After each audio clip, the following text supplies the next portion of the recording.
So, Jamie, let's say a friend comes to you, they are offering some type of B2B service, and they are either a small team or they are a solopreneur, they are bootstrapped or they have a super low budget. What would be your recommendation of a 90-day plan for them to generate some sales? They have to get cash, they have to put food on the table. They have, let's say they already have they know they have a great service, they know they're gonna deliver it. They're just worried about how do I get this in front of people so I can close some sales? What would be that 90-day plan? It's the same playbook that I use to build my companies, both organically with bootstrap money. Essentially, I would use something called the sphere of influence. So I've got a sheet of paper and a pen. So what I'd recommend they do is write the logo of the last successful customer that they've won.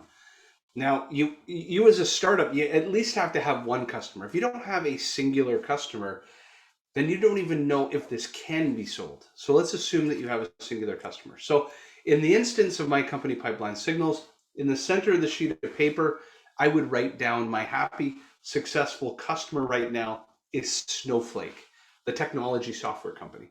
From there, I would reverse engineer who works at Snowflake today that I could reverse engineer their social network for an introduction to another business. Or who used to work at Snowflake and is now the head of sales or the head of marketing, but came from Snowflake, and I can have a contextual conversation.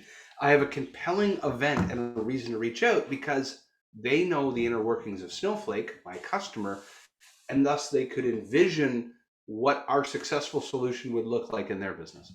So one customer yields you a heat map of 3, 4, 5 other companies.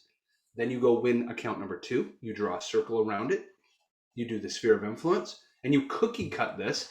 I did this at Sales for Life, and we went from 1 to 600 customers in under a 10-year period, about 8 years.